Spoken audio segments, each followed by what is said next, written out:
Hello and welcome guys, welcome to our YouTube channel fantastic study with HP. तो दोस्तों, जैसा कि आप सबको पता है, हमने यूपी ट्रिपल एससी पेट के लिए मॉडल सेट, टेस्ट सीरीज़ या फिर आप प्रैक्टिस सेट कह सकते हैं, स्टार्ट कराया था, जिसका हमने जो मॉडल पेपर 1 है वो हमने अपलोड कर दिया था। तो आज उसी कड़ी में हम आगे बढ़ रहे हैं और आज हम आपके लिए लेकर के आए हैं मॉडल सेट 2। चलिए अब इसको हम शुरू करते हैं और इसको भी हम बिल्कुल डिटेल वाइज एक्सप्लेनेशन के साथ देखते हैं। तो पहला प्रश्न हमारा यहाँ पर है, अकबर ने अजमेर स्थित शेख मोइनुद्दीन चिश्ती की दरगाह की यात्रा की थी। तो दोस्तों, अकबर ने से अजमेर में जो स्थित है हमारा शेख मोइनुद्दीन चिश्ती की दरगाह, उसकी यात्रा कब की थी? तो अकबर ने इसकी यात्रा की थी कब? 1562 ईस्वी में। और अकबर ने दोस्तों अपने पुत्र जहांगीर का नाम जो सलीम रखा था वो इसी दरगाह के नाम पर रखा था। चलिए अब हम अगले प्रश्न की तरफ बढ़ते हैं। तो अगला प्रश्न है, बाणभट्ट हलहर्ष की तुलना भीष्म, द्रोण, कर्ण, अर्जुन जैसे पात्रों से करता है, ये सभी मिथक किस युग से जुड़े हैं? तो दोस्तों, ये सभी मिथ बातें हैं कि जो बाणभट्ट जो हर्ष की तुलना भीष्म, द्रोण, कर्ण, अर्जुन से करता था, यह एक मिथ है। तो दोस्तों, यह जो मिथ है वह किस युग से जुड़ा हुआ है? तो यह हमारा जुड़ा हुआ है दोस्तों द्वापर युग से। चलिए अगला प्रश्न देखते हैं। तो बहलोल लोदी ने जौनपुर को कब दिल्ली सल्तनत में मिला लिया? तो दोस्तों, बात करें बहलोल लोदी की, तो बहलोल लोदी ने दोस्तों 1484 ईस्वी में क्या किया कि जौनपुर को दिल्ली सल्तनत में मिला लिया। चलिए अगला प्रश्न देखते हैं। तो हमारे यहाँ पर चौथा प्रश्न है, किस वर्ष शिवाजी को छत्रपति का ताज पहनाया गया था? तो दोस्तों, शिवाजी को छत्रपति का ताज कब पहनाया गया था? तो यह ताज उनको पहनाया गया था कब? 1674 ईस्वी में यह ताज उनको पहनाया गया था। चलिए अगला प्रश्न, तो फ्रेंच ईस्ट इंडिया कंपनी का गठन कब हुआ था? तो दोस्तों, फ्रेंच ईस्ट इंडिया कंपनी का गठन दोस्तों अगर हम देखें कब हुआ था, तो 1664 ईस्वी में हमारा इसका गठन हुआ था। तो किसका गठन की बात कही गई है यहाँ पे, आप ध्यान से पढ़िए। फ्रेंच ईस्ट इंडिया कंपनी, और एक था ब्रिटिश ईस्ट इंडिया कंपनी, जिसका दोस्तों गठन किया गया था कब? 1600 ईस्वी में। और दोस्तों, फ्रेंच ईस्ट इंडिया कंपनी की बात करें तो इसका गठन किया गया था कब? 1664 ईस्वी में। चलिए अगला प्रश्न देखते हैं। तो नमक सत्याग्रह किस सन में प्रारंभ हुआ था? तो बात करें नमक सत्याग्रह की दोस्तों, तो यह हमारा प्रारंभ हुआ था कब? 6 अप्रैल 1930 ईस्वी में यह हमारा प्रारंभ हुआ था। चलिए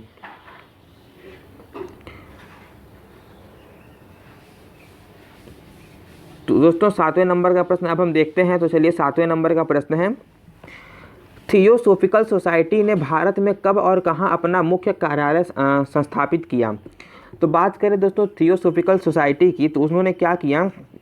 1882 में दोस्तों अपना मुख्य कार्यालय संस्थापित किया। चलिए अगला प्रश्न देखते हैं। तो दोस्तों, सूची वाले सवाल हैं, बहुत ही इंपॉर्टेंट सवाल होते हैं दोस्तों इस तरह के, तो आप इसको ध्यान से देखें बिल्कुल।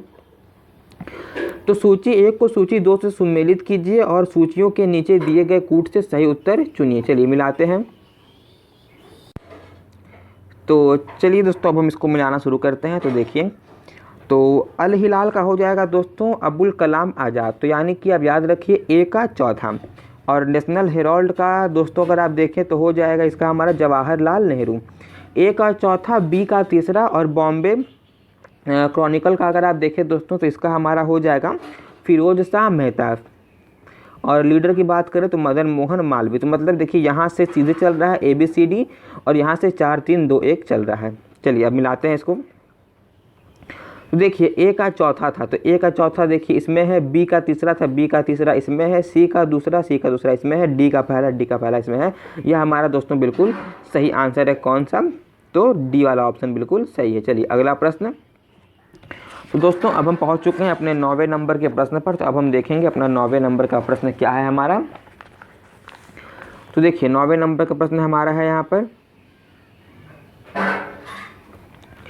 The roots of ancient India के लेखक थे दोस्तों।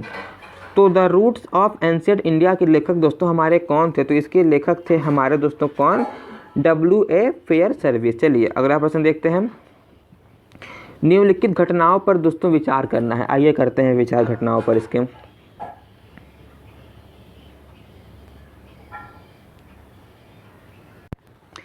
चलिए देखते हैं। तो हमें इन घटनाओं पर विचार करना है। पहले इसका प्रश्न पढ़ लेते हैं कि कहना क्या चाह रहा है। तो इन सब पे दोस्तों विचार करने के बाद हमें क्या करना है कि उनको उनकी घटनाओं के घटित होने के कालक्रम के अनुसार हमको इसे व्यवस्थित करना है। तो चलिए मतलब इसको डेट से लगाना है कि सबसे पहले कौन सी घटना हुई, उसके बाद कौन सी घटना हुई और उसके बाद कौन सी घटना हुई। तो देखिए देखते हैं। तो सबसे पहले दिया हुआ है दोस्तों हमारे यहाँ पर क्या कि गांधी इरविन समझौता। तो चलिए गांधी इरविन समझौता की बात करें तो यह हमारा हुआ था कब, 1931 में। कब दोस्तों, 1931 में। और गांधी इरविन समझौते को अगर आप डिटेल से समझना चाहें तो यह जो था दोस्तों महात्मा गांधी और इरविन के बीच हुआ था कब, 5 मार्च को हुआ था। 5 मार्च 1931 को हुआ था। तो चलिए अपन दूसरा समझते हैं। तो सांप्रदायिक पंचाट। तो सांप्रदायिक पंचाट की बात करें दोस्तों तो यह हमारा 1932 में, 16 अगस्त 1932। तो यह हमारा 1932 को हुआ था। और द्वितीय गोलमेज सम्मेलन तो यह भी दोस्तों हमारा हुआ था कब, 1931 में। लेकिन यह जो था हमारा, यह हमारा हुआ था दोस्तों कब, 7 सितंबर 1931 में। कब, 7 सितंबर 1931 में यह हमारा हुआ था। और बात करें दोस्तों नेहरू रिपोर्ट की, तो नेहरू रिपोर्ट हमारा कब हुआ था, तो नेहरू रिपोर्ट हमारा हुआ था 1928 में। तो सबसे पहले आता है दोस्तों 1928 यानी कि चौथा वाला ऑप्शन। तो नेहरू रिपोर्ट के बाद दोस्तों आता है हमारा कौन सा, गांधी इरविन समझौता जो कि हमारा 5 मार्च को हुआ था। फिर आप ले लीजिए द्वितीय गोलमेज सम्मेलन को जो कि 1931 में हुआ था लेकिन 7 सितंबर को हुआ था। और उसके बाद आता है सबसे लास्ट में सांप्रदायिक पंचाट जो कि हमारा 1932 में हुआ था। इस प्रकार से अब आप इसका ऑप्शन देख के लगा लें तो इसका आंसर हो जाएगा दोस्तों डी। चलिए अगला प्रश्न देखते हैं। 11वें नंबर का प्रश्न है। तो हीराकुंड परियोजना किस नदी पर है। तो हीराकुंड परियोजना दोस्तों हमारा जो है यह हमारा महानदी नदी पर है। चलिए अगला प्रश्न देखते हैं। कुद्रेमुख की खानों से उत्पादित लौह अयस्क कहाँ से निर्यात होता है। तो दोस्तों यह निर्यात अगर आप देखना चाहें तो यह हमारा जो निर्यात होता है यह हमारा मंगलौर कर्नाटक से निर्यात होता है। चलिए दोस्तों अगला प्रश्न है, सूची वाला प्रश्न है कि सूची 1 को सूची 2 से सुमेलित कीजिए तथा नीचे दिए गए कूट से सही उत्तर चुनिए। तो देखते हैं सूची 1 में क्या दिया गया है और सूची 2 में क्या दिया गया है। तो जो सूची 1 है उसमें दिया गया है पर्वतीय दर्रा और सूची 2 में राज्य दिया गया है। हमें बताना है कि कौन सा पर्वतीय दर्रा कौन से राज्य में स्थित है। चलिए मैं आपको इसका आंसर अब बताता हूँ। चलिए पहले हम मिलाते हैं। तो देखिए दोस्तों यहाँ पर हमारा पहला जो पर्वतीय दर्रा दिया हुआ है वह है हमारा माना। तो हमारा जो माना पर्वतीय दर्रा है वह हमारा कहाँ पर है, तो उत्तराखंड में स्थित है। नाथुला दर्रा की बात करें तो यह हमारा सिक्किम में है। और तो चलिए हमारा जो जिला दर्रा है दोस्तों यह हमारा कहाँ पर है, जम्मू कश्मीर में है। और बात करें सिपकीला दर्रा की तो यह हमारा हिमाचल प्रदेश में है। तो पहले का चौथा, दूसरे का पहला, तीसरे का दूसरा और दोस्तों जो हमारा डी वाला है उसका हमारा हो जाएगा तीसरा। तो अब आप ऑप्शन देख के इसका आंसर लगा लीजिएगा। चलिए अगला प्रश्न देखते हैं। चलिए अगला प्रश्न है कि भारत के निम्नलिखित 4 राज्यों को उनके नगरीकरण के स्तर जनगणना 2011 के आधार पर अवरोही क्रम में व्यवस्थित कीजिए। तो दोस्तों सबसे पहले हमारा आता है नगरीकरण के संदर्भ में, तो इसमें अवरोही क्रम में करना है। तो सबसे पहले हमारा आता है दोस्तों गोवा, फिर आता है हमारा मिजोरम, फिर आता है हमारा तमिलनाडु, फिर हमारा आता है केरल। तो 1, 2, 3, 4 बिल्कुल सही है, ए वाला ऑप्शन बिल्कुल सही है। चलिए अगला प्रश्न देखते हैं। अब हम देखिए निम्नलिखित कथन पर हमको दोस्तों विचार करना है। चलिए विचार करते हैं अब इस पर। तो भारत में डाकघरों की संख्या 1.5 लाख से अधिक है। और भारत संचार निगम लिमिटेड BSNL का गठन वर्ष 1997 में हुआ। भारतीय दूरसंचार विनियामक प्राधिकरण TRAI का गठन वर्ष 2000 में हुआ। तो उपरोक्त में से कौन सा कथन दोस्तों सही है। तो देखिए दोस्तों सही कथन की बात करें अगर हम, चलिए भारत में डाकघरों की संख्या 1.5 लाख से अधिक है, तो दोस्तों बिल्कुल सही लिखा हुआ है। और भारत में संचार निगम लिमिटेड BSNL का गठन वर्ष 1997 में हुआ। नहीं दोस्तों 1997 में नहीं हुआ। इसका जो गठन किया गया कब किया गया, वह 1 अक्टूबर 2000 को। दोस्तों 1 अक्टूबर 2000 को इसका गठन किया गया BSNL का। और बात करें भारतीय दूरसंचार विनियामक प्राधिकरण दोस्तों TRAI का गठन किस वर्ष हुआ, तो इसका गठन 2000 में नहीं हुआ दोस्तों। इसका गठन कब हुआ, 1997 में हुआ। तो इस प्रकार से इसमें केवल हमारा 1 वाला ऑप्शन सही है। तो इस पर अगर आप लगाना चाहें तो केवल 1। चलिए 16वें नंबर का प्रश्न अब हम देखते हैं। तो विश्व व्यापार संगठन की स्थापना हुई, तो इसकी जो स्थापना हुई थी दोस्तों हमारी कब हुई थी, तो इसकी स्थापना हुई थी वर्ष 1995 में। चलिए अगला प्रश्न, उपभोक्ता जागरण के लिए भारत सरकार का सबसे प्रचलित नारा है। तो दोस्तों जो भारत सरकार का सबसे प्रचलित नारा है, सबको पता होगा, जागो ग्राहक जागो ग्राहक जागो ग्राहक, यह नारा है किसके लिए? उपभोक्ता जागरण के लिए। चलिए अगला प्रश्न 18वें नंबर का प्रश्न देखते हैं। तो व्यावसायिक बैंक है, तो व्यावसायिक बैंक एक क्या है दोस्तों? तो अगर पढ़ते हैं इसमें, व्यावसायिक बैंक है कि ग्राहकों को उनकी जमा पर ब्याज देते हैं, जमा स्वीकार करने के बदले ग्राहकों से ब्याज वसूलते हैं, जमा पर ग्राहकों को कोई ब्याज नहीं देते हैं, इनमें से कोई नहीं। तो देखिए इसका अगर आप देखना चाहें तो इसमें ए वाला ऑप्शन बिल्कुल सही है कि जो व्यावसायिक बैंक होते हैं वह ग्राहकों को उनकी जमा पर ब्याज दोस्तों देते हैं। और अगर आप बात करें तो भारत में सबसे बड़ा जो व्यावसायिक बैंक है वह है हमारा SBI। क्या है दोस्तों? SBI है। और वर्तमान में अगर आप देखना चाहें तो अब 12 व्यावसायिक बैंक भारत में हैं। चलिए अगला प्रश्न 19 नंबर का प्रश्न देखते हैं। थोक मूल्य सूचकांक का आधार वर्ष है दोस्तों। तो जो दोस्तों आधार वर्ष है हमारा इसका कौन सा? 2011-12। चलिए अगला प्रश्न देखते हैं।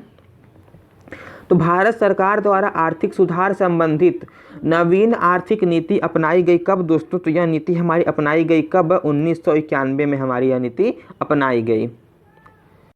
चलिए अगला देखते हैं। तो भारत का संविधान, तो भारत का संविधान दोस्तों क्या क्या करता है? एकल नागरिकता प्रदान करता है। चलिए फिर से हमको सूची 1 और सूची 2 को मिलाना है, तो चलिए मिला देते हैं जल्दी से। तो देखिए जो राष्ट्रीय गीत है दोस्तों वंदे मातरम, तो देखिए राष्ट्रीय गीत है हमारा क्या? वंदे मातरम। राष्ट्रीय गान जो है हमारा वह क्या है? जनगण मन है। राष्ट्रीय प्रतीक की अगर आप बात करें तो राष्ट्रीय प्रतीक है हमारा दोस्तों अशोक स्तंभ। तो अशोक का दोस्तों सारनाथ सिंह स्तंभ है, ये पूरा लिखा हुआ है यहाँ पर। और राष्ट्रीय नारा है दोस्तों सत्यमेव जयते। तो चलिए अब आप इसको कूट देख के मिला लीजिएगा। चलिए 24वें नंबर का प्रश्न अब हम देखते हैं दोस्तों।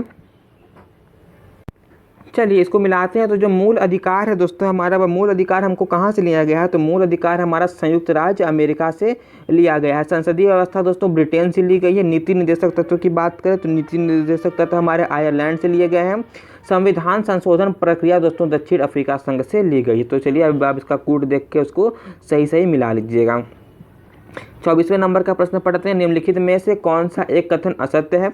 तो असत्य कथन पढ़ते हैं इसमें से। तो असत्य कथन हमारा दोस्तों उसमें से अगर आप देखना चाहें तो राज्यपाल राज्य विधानमंडल का अभिन्न अंग होता है दोस्तों, बिल्कुल सही। महाधिवक्ता को नियुक्ति राज्यपाल करता है दोस्तों, ये भी सही लिखा हुआ है। अनुच्छेद 163 में मंत्रिपरिषद का उल्लेख सही लिखा गया है। तो भारत के संविधान में राज्यपाल को उसके पद से हटाने की प्रक्रिया का उल्लेख है दोस्तों।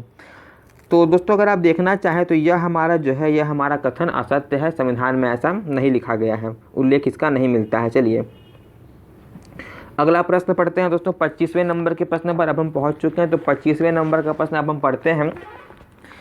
तो विनियोग विधेयक की परिभाषा संविधान के किस अनुच्छेद में दी गई है? तो इसकी जो परिभाषा हमको दी गई थी दोस्तों वो अनुच्छेद 114 के अंतर्गत दी गई है। चलिए अगला प्रश्न। निम्नलिखित में से कौन सा युग्म सम्मिलित नहीं है? तो सम्मिलित नहीं है दोस्तों कौन सा युग्म देखते हैं। तो दोस्तों पारसेक। तो पहले प्रकाश वर्ष दिया हुआ है। तो प्रकाश वर्ष क्या है दोस्तों? दूरी की इकाई बिल्कुल सही दी गई है। और पारसेक दोस्तों समय की इकाई नहीं है। जो पारसेक है दोस्तों इसका प्रयोग दोस्तों सबसे लंबी दूरी का, यह जो है दूरी का सबसे लंबा मात्रक है। तो दोस्तों यह वाला हमारा सही सम्मिलित नहीं है। चलिए अगला प्रश्न पढ़ते हैं। विश्व का सबसे अधिक तेजी से बढ़ने वाला जल पादप है। तो विश्व का सबसे अधिक तेजी से बढ़ने वाला जल पादप है दोस्तों कौन सा? जल है संधि पुष्प। चलिए अगला प्रश्न पढ़ते हैं। निम्नलिखित में से विद्युत का सबसे अच्छा चालक कौन सा है? दोस्तों चांदी है, सबको पता ही होगा। दोस्तों थोड़ा सा मिस प्रिंटिंग हो गया है। उसके बाद हम सीधे अब पहुंच चुके हैं 36वें नंबर के प्रश्न पर। तो आइए देखते हैं। तो जुगुत्सा किस रस का अस्थायी भाव है? तो जो जुगुत्सा है दोस्तों हमारा वह अस्थायी भाव है विभत्स रस का। चलिए अगला प्रश्न। हथेली पर सरसों ठगाना मुहावरे का अर्थ है। तो इस मुहावरे का दोस्तों हमारा अर्थ है आश्चर्यजनक काम करना। चलिए 38वें नंबर का प्रश्न पढ़ते हैं। हरिऔध किस का उपनाम है दोस्तों? तो हरिऔध जो हमारा है वह हमारा उपनाम है किसका? अयोध्या सिंह उपाध्याय जी का। चलिए 39 नंबर का प्रश्न देखते हैं। निम्नलिखित पंक्तियों में रस बताइए। मेरो सब पुरुषार्थ पाको विपत्ति कटावन बंधु बाहु विन करो। तो दोस्तों इसमें हमको बताना है कि कौन सा रस है। तो इसमें अगर आप रस देखना चाहें तो इसमें हमारा रस दोस्तों निकलेगा वह हमारा करुड़ रस। चलिए अगला प्रश्न 40 नंबर का प्रश्न पढ़ते हैं। तो इत्यादि का संधि विच्छेद है, तो इत्यादि का संधि विच्छेद है हमारा इति प्लस आदि।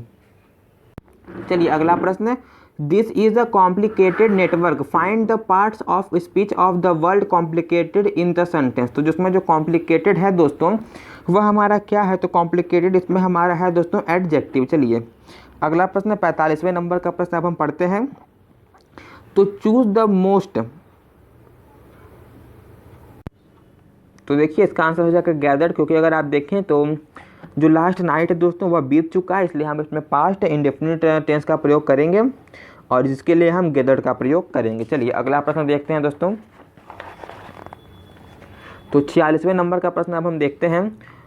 तो ये दोस्तों रीजनिंग का प्रश्न है। तो रीजनिंग के लिए और मैथ के लिए हम अलग से वीडियो लाएंगे। तो इस वीडियो में हम सिर्फ जीके जीएस का पार्ट कवर करते हैं। इसके लिए हम आपके लिए अलग से वीडियो लेकर के आएंगे, आप बिल्कुल भी परेशान मत हो। तो चलिए अब हम 91 नंबर के प्रश्न देखते हैं। तो मैथ का और रीजनिंग का वीडियो हम अलग से बना कर ले आएंगे आपके लिए। तो पढ़ते हैं, इसरो ने किसका अध्ययन करने के लिए साउंडिंग रॉकेट RH-560 लॉन्च किया है दोस्तों। तो neutral winds and plasma dynamics, इन दोनों का अध्ययन करने के लिए दोस्तों जो RH-560 है उसको लॉन्च किया है किसने, इसरो ने लॉन्च किया है। चलिए 52 नंबर का प्रश्न देखते हैं। तो शांति का नोबेल पुरस्कार 2020 विश्व खाद्य कार्यक्रम नामक संगठन को दिया जाएगा। शांति अवार्ड प्राप्त करने वाला यह,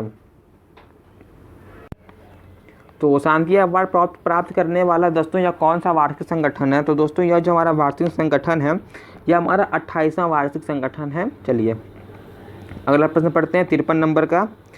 तो वर्ष 2021 के लिए संयुक्त राष्ट्र के बाहरी लेखा परीक्षकों की समिति का चेयरमैन किसे नियुक्त किया गया है दोस्तों। तो किसे नियुक्त किया गया है, तो हमारे दोस्तों गिरीश चंद्र मुर्मू जी को नियुक्त किया गया है। चलिए अगला प्रश्न 54 नंबर का प्रश्न। देशभक्ति बजट के नाम से 69,000 करोड़ रुपए का बजट पेश किया है दोस्तों, किसने पेश किया है, तो यह हमारा पेश किया है दोस्तों दिल्ली ने।